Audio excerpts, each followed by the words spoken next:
CJNU 93.7 FM Nostalgia Radio in Winnipeg is the proud broadcast partner of the Health Sciences Centre Foundation Bannatyne Legacy Circle Celebration. Presented by Johnston Group in partnership with Canad Inns, with additional support from Belfosh Signs and outstanding branding. I'm Adam Glynn, and I had the pleasure of putting together this very special broadcast during a very unusual year. If you missed any of the programme, you can listen back to it in full on the Health Sciences Centre Foundation website and at cjnu.ca. Of course, in putting together a 2-hour radio programme, not all of the material that we recorded makes it to the final broadcast. But, exclusively for you, we have access to all of the bits that were left on the cutting room floor.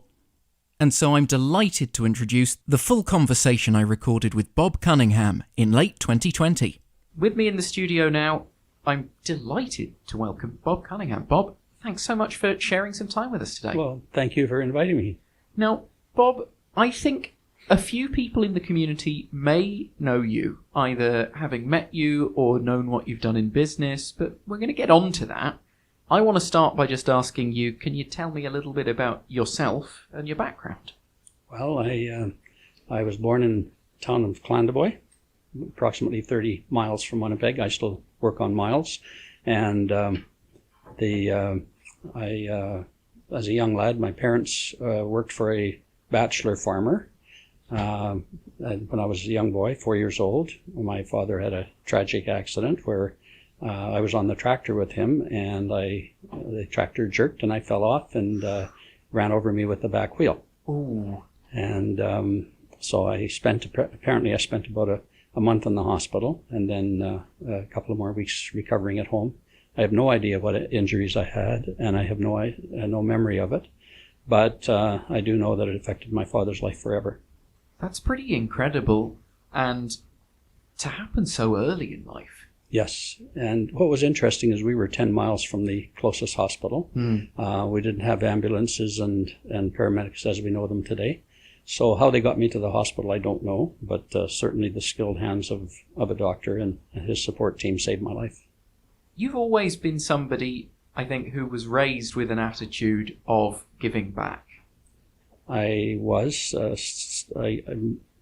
mostly through my mother, because my father, in those days, the mother stayed home, the husband worked, and so it was mostly centered around my mother. But I was taught at an early age to be kind to people and to give where I could.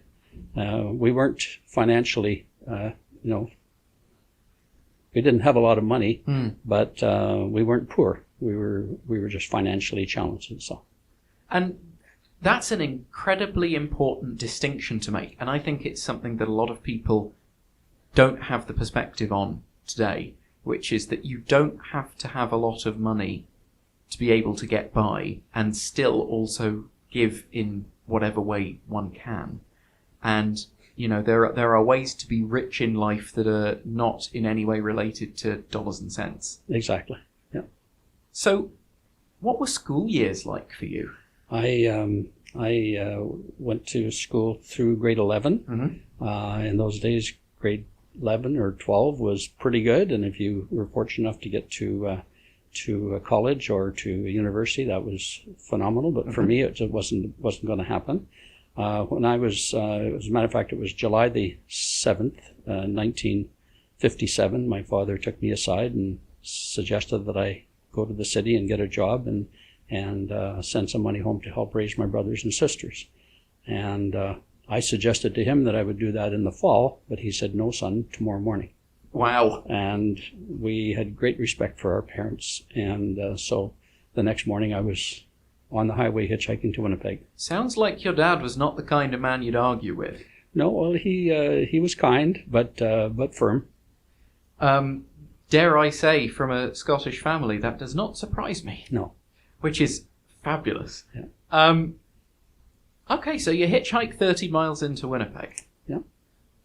Did you manage to get one car that took you the whole way? I did. Lucky man. A gentleman dropped me off on the corner of Redwood and Main, which, if anybody knows Winnipeg, and I looked across the street and I saw a place called Community Chev, and I walked across there, and within a half an hour I had a job.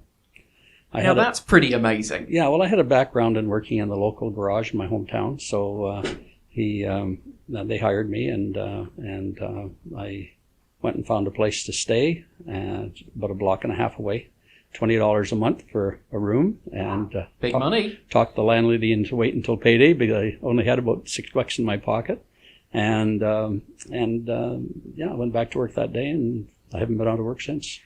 You know, I think for a lot of younger people, people don't realise that kids in the 50s, 60s, there was a lot of hustling going on, insofar as you really had to go out there and grind and earn your dollars and work hard, and you were working more than one job.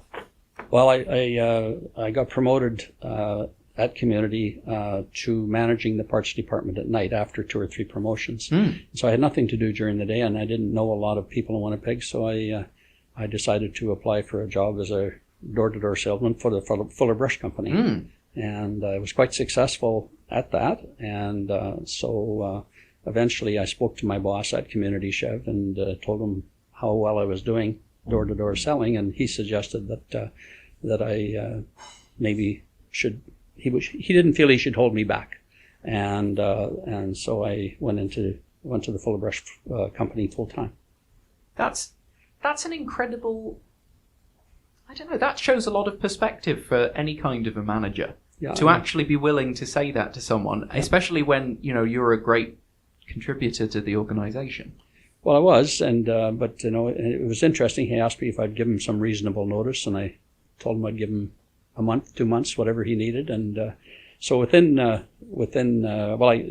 up that I stayed there for a month, and then I went with Fuller full time, and later on, a couple of years later, I decided to get back into automotive, and I remember what my father told me, that I should get a job with a farm equipment company. Right. So I applied for a job with International Harvester, and with the hope that I'd get into sales. But after 3.5 years, I kept getting promoted in the accounting department.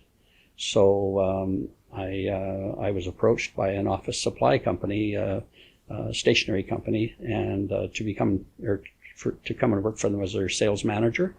And after speaking with my manager at International, I chose to make the move. So do you think that going through your school days and those early days of work, did you imagine that you'd find yourself leaning more toward dealing with figures than dealing with sales? Not really. No, I preferred sales, but I had to take that path with International in order to get toward the opportunity to sell. Yeah. What is it about sales that you find attractive? Because some people find it the most difficult thing in the world, whereas others find it a real joy. I find it a joy. It's a real joy. Yeah. What is it about it that you find so fun? I think just engaging yourself with the people, and you don't have to push your merchandise on people. You should give them the opportunity to feel like they are a part of the decision. And that's critical. A lot of people who work in sales maybe haven't had that lesson yet, but it's clear to me that you are a people person and a communicator, and it's being able to communicate directly with someone and not do that hard sell, instead to just make sure that they know what you have to offer and ideally help them find what they need. That's right. It's a skill. It really is. Well, I don't think of it that way, but it is a skill. There's no question about it. And you shouldn't make people feel uncomfortable. When they come to visit you or you go to visit them, it should be a comfortable atmosphere. So you had been learning the ropes at various different businesses across several different industries. You found yourself doing sales and taking a liking for it. And then you decided, I'm going to strike out on my own. Well, I had been married for about 10 months, and the gentleman that hired me as sales manager for the stationery company, it didn't appear like he was going to grow the company to any size. So I decided to take a chance on my own, and best thing that I ever did. Within 2 years, I was advertising as the fastest growing office outfitters in Manitoba. So, but I was able to attract wonderful, wonderful people, and that worked hard and respected me for my ideas. But that's what I did. I mean, I didn't feel that I could do everything. I felt that if I had good ideas, and then you could hire people to carry out the duties.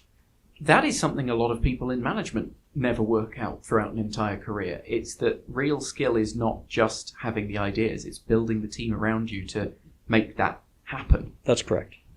I have such deep respect for you, because clearly you have had a career where you've applied yourself and thrown yourself at everything that you do, taken great enjoyment out of it, and seen great success as a result. Mm-hmm.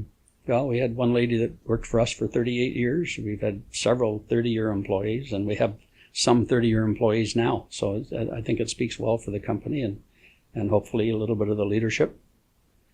Obviously, business has your name over the door at this point. I guess the family name at this point. That's correct. So when you look back, you mentioned you were the fastest growing at one point. How does it feel today to look back and think about that?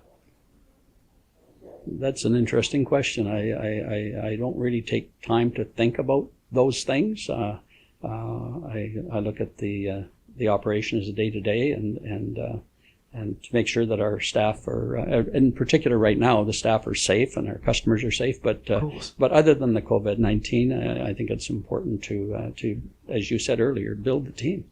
And I don't have to be there all the time, Now, as we move forward, we've been in business 56 years. My son joined the company in 1986, and approximately 8 years ago, I appointed him president of the company.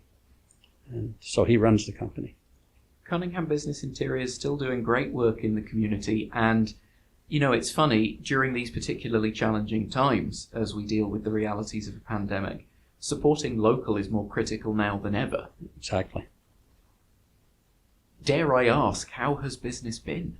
Business is strong. We're considered an essential. Yeah. So at times like this, we're needed for the hospitals, setting up extra wards or extra offices and so on. We've been there for them, and so although we did lay some people off, we were able to bring them all back, and we have 100% of our staff back now. That's amazing. Yeah, we feel good about that, and business is strong.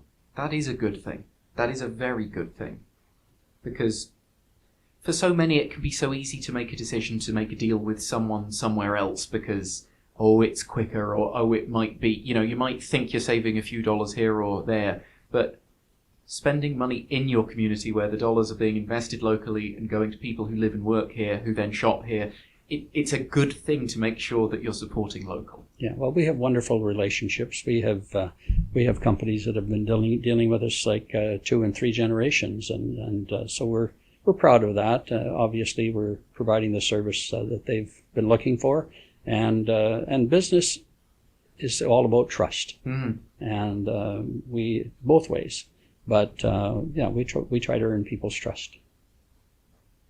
What do you think it is about a family business, in inverted commas, that makes people want to work there?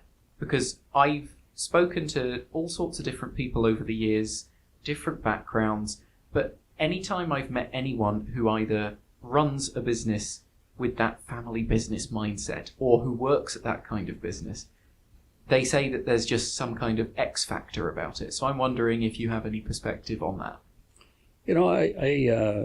I don't look at other people's businesses so much as I look at our own. Our family, we have a very close family. We all get along well.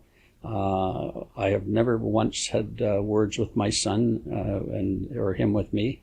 We get along very well in the business, and I think we provide the leadership that other people are looking for, and I think that's one of the reasons why we have longevity in our business. And so, family business is important to us.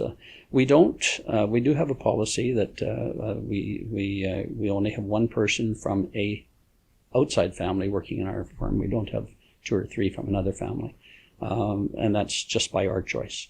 But yeah, we have a wonderful family business, and we have a great following, and people have been dealing with us for 30, 40 years, 50 years. Yeah. It's something to be incredibly proud of, and you know, that kind of success is hard earned, and clearly you have built that trust over the years, and it must be very rewarding.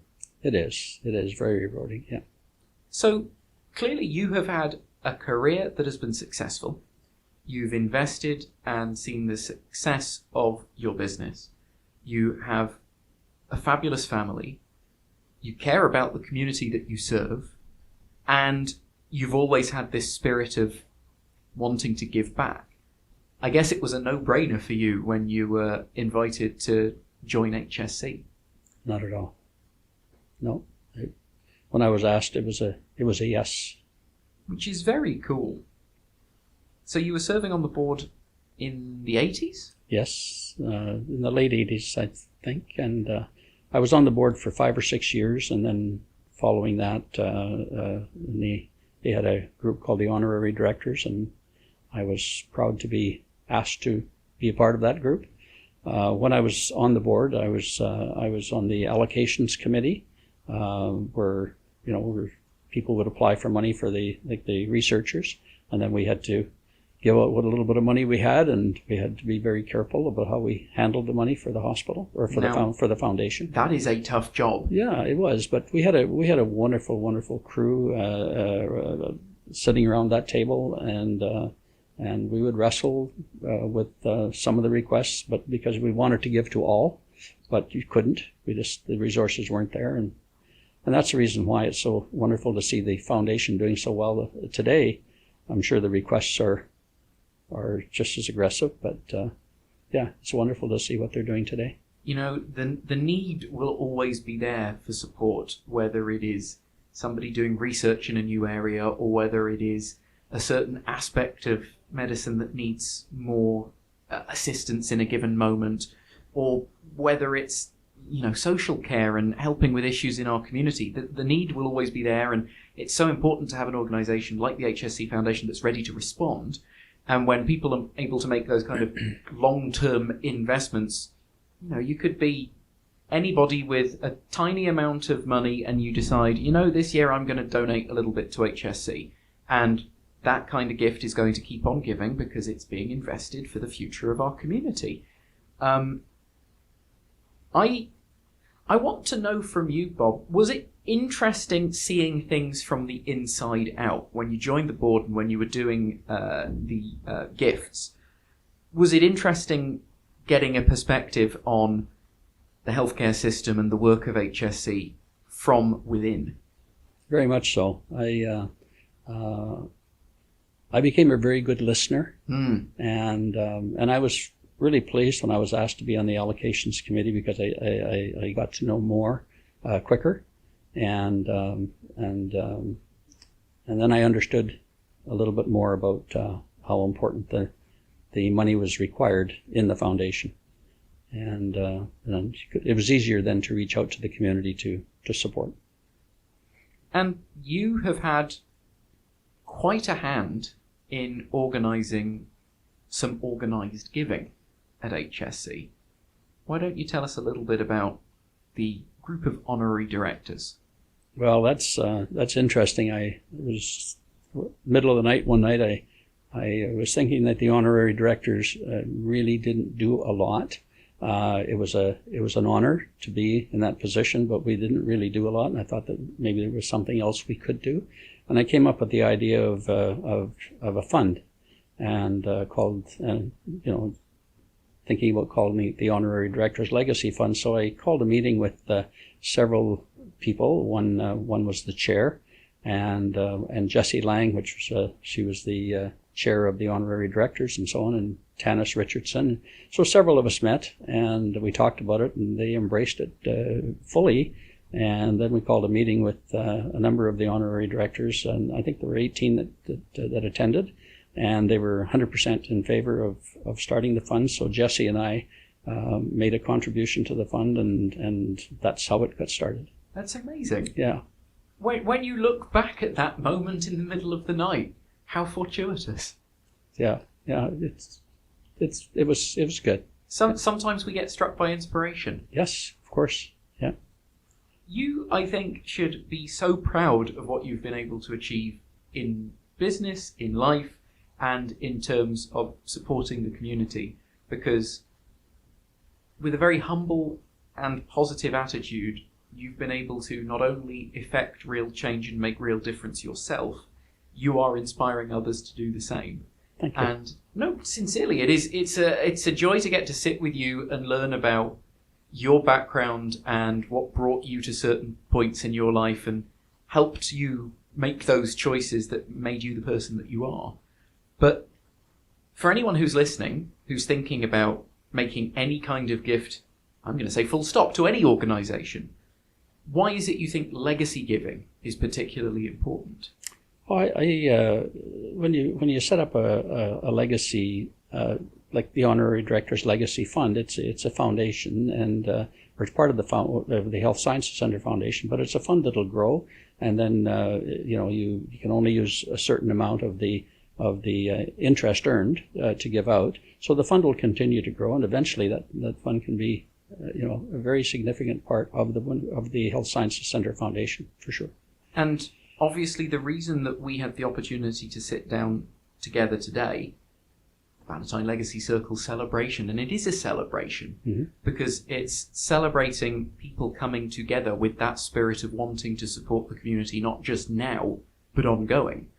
And I think it's so critical that people remember it doesn't have to be a lot of money to make a big difference, especially when you're thinking about long-term giving and endowment funds and giving to a foundation. And, you can have a life well lived and do whatever you do as an individual. And even if you feel like you're a person of not that many means, you can leave something so that when you're gone, you are still making an impact on the community. That's correct. Yes, and that's one of the things that I am doing is I'm leaving a gift to the Honorary Director's Legacy Fund, of course, because that's kind of near and dear to my heart. But and it's in my will for my family to honor. As we wrap things up, nobody has a crystal ball, but I'm going to ask you, Bob, what do you think's coming next in life? This is a difficult question today. A year and a half ago, it's hard to know. I think that there's so much opportunity for people out there, and I encourage young people to get involved in volunteering. You don't necessarily have to give, and if you do, give a little gift, because there is no gift that's too small. And eventually, as your career builds, your income should increase, and then you can give more. Some people they choose not to give because they feel that their gift is too small and it won't make a difference. But collectively, those gifts do add up, and they do make a difference. Bob Cunningham, you are a great advocate for our community. I cannot thank you enough for your time. Well, thank you. You've been listening to a special recording produced by CJNU 93.7 FM for the 2020 Health Sciences Centre Foundation Bannatyne Legacy Circle celebration. To learn more about the work of the HSC Foundation and the Bannatyne Legacy Circle, visit hscfoundation.mb.ca. And to find out more about Winnipeg's non-profit community cooperative radio station, CJNU 93.7 FM, head to cjnu.ca. I'm Adam Glynn. Thanks for listening.